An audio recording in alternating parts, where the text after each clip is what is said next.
Welcome to my interview series, Pop the Hood. In each episode, I'll be introducing you to a fellow car enthusiast so you can learn all about them and their ride.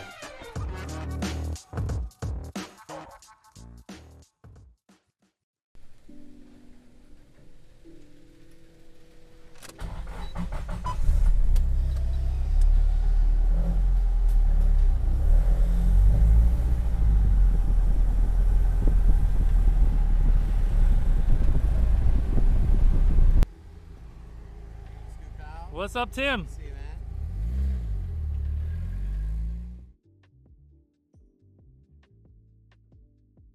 What's up, Kyle? Tim, what are we looking at here? This is a 2000 Nissan Silvia Spec R S15. Beautiful.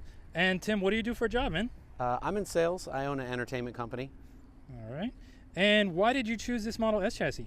I chose this model S chassis because this is actually a tribute car that was built in memory of a friend, and we wanted to look for something. I was always a Honda guy growing up, and we wanted to look for something big body, Nissan Silvia or an NSX, a Supra. And so a mutual friend had mentioned that he had a buddy that was selling S15 out of a private collection. He linked us up. I drove down to go and see it, and I fell in love with it. Bought it on the spot. Awesome, man. And how long have you owned this one? So I've owned this car almost 2 years. I bought it around March of 2019. And did you buy it bone stock? Yeah, actually, it was almost 100% factory when I purchased it. It did have a set of aftermarket wheels, but other than that, pretty much bone stock. All right, and you said it was a tribute build? Yeah, so this is a tribute build to a friend of mine that passed away a couple of years ago. He and I built cars for many years growing up when we were kids. When he passed away, I'd actually got out of the industry for, I don't know, almost 5 years. And my wife said, you know, listen, let's buy another car, let's build it, and let's build it as a tribute to George, which is the gentleman who I grew up with, who passed away. As a kid, he was actually nicknamed Infamous, so that's why the car is actually named Infamous. Very cool. And there's little touches here and there in honor of him. Yeah, so you know, when you look at the car, there's a handful of very specific accents that are specific dedications to him. All right, and this is your first S chassis, right? Yeah, this is my first and only S chassis. Now, something most car guys strive for, and they said the goals, you were recently featured in a magazine. Yeah, so I was fortunate enough to get reached out to by D Sport magazine. In fact, funny story, because they hit me up on Instagram, sent me a DM, and I think the first message they sent me was, nice car, is it fast? And I think I messaged them back. It dynoed 446 to the wheels, and almost immediately I got a message back that said, sounds like it needs a feature. And so I clicked on the Instagram profile, and I said, oh damn, this is D Sport. Damn, and it wasn't just a feature, it was a cover. Yeah, so what started out to be where I figured they were just gonna feature me in the back of a Reader's Ride you know, column, turned into we're gonna do a feature. And then as that spanned out, it ended up not only being a feature, it ended up being an 8-page feature, and then landing the cover of this month's magazine. That is amazing, man. You must be so proud. Oh yeah, man, absolutely. It's one of the biggest accomplishments. You know, it's probably one of the biggest accomplishments as, you know, I was growing up as a kid. I think our big vision was always to be, the main pinnacle would be to land a magazine, and, you know, let alone to land the cover. And, you know, 25 years later in builds, and here we are. That's amazing, man. Congratulations. All right, now we're going to talk about the aero and the exterior. What are we looking at in front? So I wanted to keep the car clean and subtle, but defined. So it's actually factory hood. It's factory Spec R aero bumper. It's complemented with the JSI Australia canards, JSI of Australia front lip. And on the sides, you got the factory Nissan option rain guards. Those came in handy. Recently we had a drive and it started pouring, so yeah, luckily you get a little venting. Nice to be able to keep the windows down a little bit when it's raining, absolutely. And then you've also got the Nismo smoked side markers. And then down the side, you got the JSI Spec R side skirts with the JSI side skirt extensions. Got the factory Spec R badges. All right, coming around back. And in the back, you got a couple things. You've got the DriftWorks windshield wiper delete. You got the factory Spec R wing. What has been done there is we threw on the JSI gurney flap. And then you're looking at the D-Max taillights. You also got the JSI Spec R rear pods with the JSI pod extensions in the back as well. Exhaust, that's the HKS Super Silent exhaust. And then you got all the factory Nissan badging for the Silvia. All right, tell me about these wheels. All right, so the wheels are actually SSR SP5s. They're special order, custom flat matte black. They're 3-piece wheels. They are 18 by 9.5 plus 20 square setup. And then you got the Project Kicks R40 neochrome lug nuts. And then it's got the full StopTech brake setup, so cross-drilled and slotted StopTech rotors. It's got StopTech street pads, Nismo steel braided brake lines, and then those are actually factory Spec R calipers that, as I mentioned, the car's got tributes. So they are Mitsubishi Eclipse orange from the 1996 Mitsubishi Eclipse. And the reason for that is that was actually the first car that infamous George and I ever built together. That's awesome, man. Thank you for sharing your story. All right, Tim, I'm going to give you a little rapid fire, man. Give me your favorite motor. Favorite motor, SR20. SR20 DET. Yeah. All right, and your least favorite motor? SR20 DET. That is a first. It's love-hate. That is a first. All right, but it's so true. Give me your favorite wheel. Favorite wheel, ooh, Work Equip 05s. Work wheels, all right. First mod on the car. First mod on the car, right when I bought it, next day took it down to get the wheels and suspension done. Next day, he wasted no time. No time. All right, and most recent mod? Most recent mod was wheels. I had the Bride Zeta 3 seats. I swapped the Lomaxes and got rid of the old wheels and put the SSRs on there. So I kind of did all that at the same time. Fantastic. And if I was not driving this S15, I would be driving? If I wasn't driving the S15, I would be driving, Lamborghini Huracan. I gotta pay for it? Or Porsche GT3. Either one, good choices. Thanks, man. Yeah. All right, we're gonna take a look under the hood. What do we got, Tim? So this is a nearly full build SR20 DET. Although it is a stock block, it is the head is put on with a Tomie head gasket. It does have ARP head studs. The head is built. It's got Brian Crower valves, valve springs, retainers. It's on Brian Crower 264 stage 2 cams. Valve cover is powder coated Tomie blue by Luxury Choices. It's got the Tomie coil pack cover. It is running 350Z coil packs. It's got the Tomie oil cap, and it's all put together with the Mazworks fasteners. Now, in terms of induction, it does run the AEM filter. It's on a Z32 MAF, as I mentioned. It has the Precision 5858 turbo, which was polished by Boost Lab in Tampa. It's got a Torque Solutions turbo blanket. It's on a Mazworks SS top mount manifold, and that couples together with the Mazworks downpipe as well. And so it's got the factory ABS, and then it's on HKS Hypermax coilovers, and then that suspension is brought together with the Tanabe strut tower bar. Now for fuel, it is running the Deep Motors fuel rail. It's on ID 1050 X injectors. It's got the deep motors intake manifold. It also has the aeromotive fuel pressure regulator, and is running a deep motors throttle body. In addition to that, it's got an HKS blow-off valve.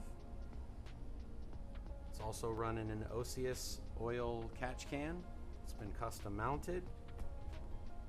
Then you got Koyo radiator, keeping it cool with ISR fans and shroud, and a Blitz radiator cap. Now you also got the ARC cooling plate.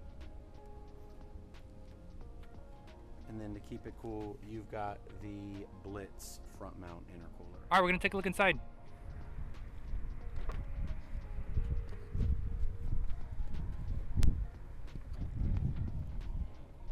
All right, Tim, tell me what I'm looking at.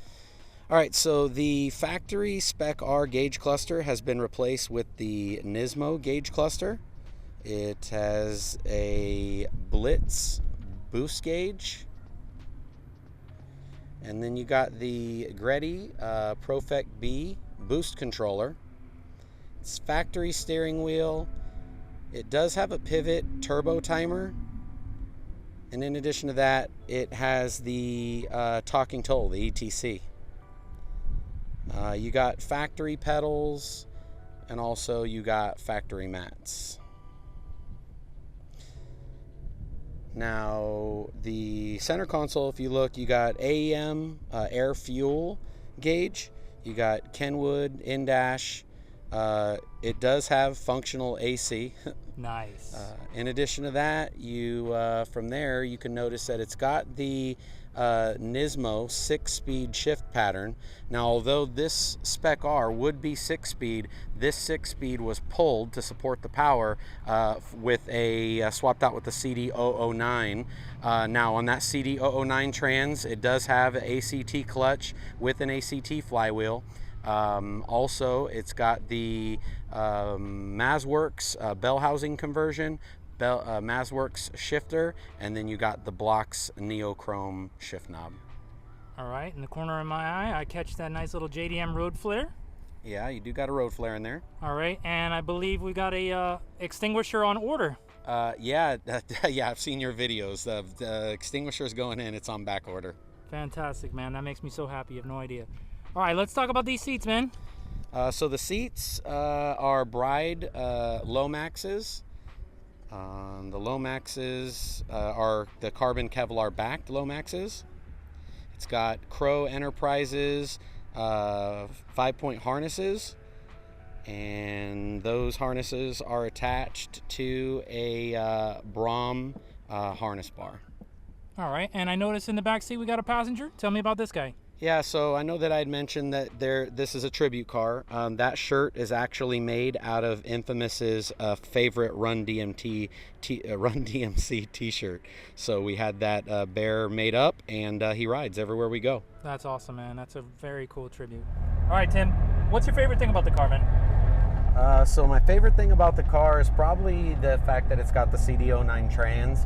I think that that's one of the things that gets overlooked the most when people do these S-chassis builds is, you know, they try and build for big power, and, you know, then they don't have the trans to support the mods. So, you know, they'll blow up 3-4 transmissions before they decide, you know what, maybe I should swap to a CD09. So, you know, the nice thing about having the CD09 like I have it now is, you know, I don't got to baby this car. I can beat it because that's what it's built to do on the street. And, you know, I don't really necessarily have to worry as much about, you know, blowing the trans. You know, so not only does it get a shock factor that when people ask me, they're like, oh, damn, we got a CD09. It's also, you know, a peace of mind that when I'm driving it, you know, I can really get on it without having to really, you know, baby it. Fantastic, man. Do you have any least favorite things about the car? Ooh, that would be a tough one, man. You know, I've owned a lot of cars, and I'll tell you, you know, in the cars that I've owned, I definitely would be able to pick out, you know, things that I might not have necessarily liked about them. But I think that's the thing that I enjoy the most about this car is the fact that, you know, in the time that I've owned it, I really have not found much, you know, that I haven't enjoyed about it. So. All right, cool. Do you have any future plans for the car then? So one thing is the car is still on a MAP sensor, not a map. So, future plans would be the fact that I would like to go to a Haltech setup so that I can have flex fuel. I haven't necessarily been able to commit to, going full E85. That's tough to find around my area. So, I haven't wanted to do that. So probably go to a Haltech setup, so I can go, get some more power out of the car. You want to join the corn life, man? Yeah, for sure. Yeah, and recently Tim and I went over to Daytona for the Clean Culture event, and he got to feel the struggles of E85 as right. I had to hunt. So I think we might have scared him a little bit for the life of the corn, but once he wants to get more power, man, I think he might change his mind a little bit. Yeah, the E85 struggle is real. It is. All right, man. So how long did it take to get used to driving right-hand drive? So to get used to going right-hand drive, I didn't have much time to get used to it. When I bought the car, I had to be able to drive it all the way back home. So that was several hours of a drive. And so I didn't really have a choice. I had to jump in, get going and learn it. Okay, so give me a funny or a memorable story to driving right-hand drive. Well, I guess kind of ties into that. When I bought the car, I can remember when I bought it, the guy told me that I bought it from said, "Hey, be careful because, when you drive, when you're in the, if you're in the car and you're in this position in the lane where you would be with the US car, remember that means in this car, since you're on the right-hand side, the whole half of your car is hanging out into another lane." And I said, yeah, I got it, no problem.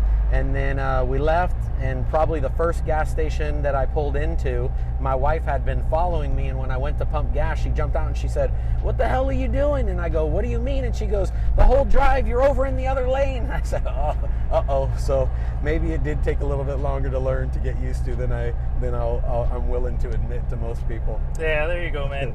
Right-hand drive's a little tricky.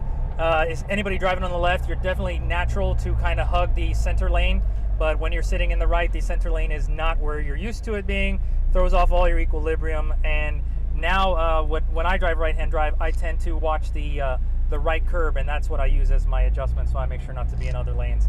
That tends to work the best from other people I've talked to about right-hand drive as well. Going into my next thing, how we actually met. You want to go ahead and touch on that?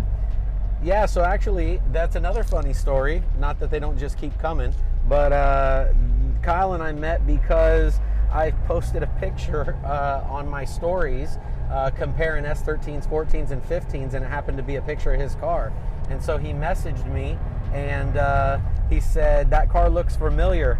And I checked his profile, noticed it was his car, and I messaged back and said, "Nice car." And he said, "Thanks." And I think ever since then, the point was that we wanted to make sure that we linked up at some point. And so, 100%. Here we are. Good excuse to do that now. All right, Tim, your time to shine, man. Give me your shout outs, give me your thank yous. Yeah, so shout outs for sure. I have some. First and foremost, probably my wife for putting up with all the ups and downs of this car. And then all the people that had hands on really making the project come to life. Chris, Precision Auto Works, for putting the motor together. Hans at Real Street for putting the build list together. Mark at Mazworks for building the custom turbo kit and the bell housing. In addition to that, thanking Juku, thank Jamal at Elite Ceramic Coatings Orlando, Luxury Choices for doing all the powder coating, Danny and Hector at Orlando Tire, and also Josh at JSI for doing all of the aftermarket body stuff to the car as well. And then of course I can't forget, of course, you, Kyle, for shooting the video in the first place, for sure. No problem, man. Thank you so much for your hospitality. And I did want to actually give a huge shout out back to Tim. I came up for Clean Culture in Daytona, and Tim lives in Orlando and offered up his garage space to me so I could park safely in his garage next to this baby right here. So thank you so much, man. Yeah, that means the world to me. This car community is amazing for things like that, and I just wanted to make sure I thanked you properly for that. For sure. You're always welcome, brother. Thank you, sir.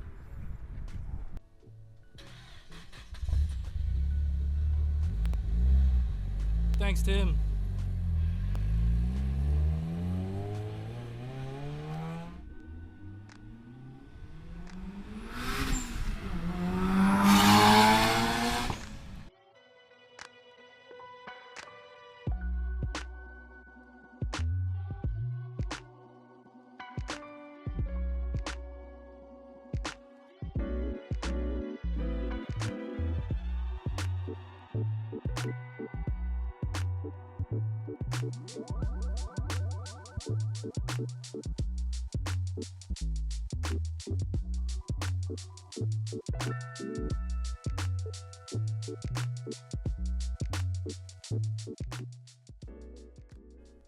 Thanks for watching. Please subscribe for daily content. Follow me on Instagram at SFL240SX. I'll see you in the next video.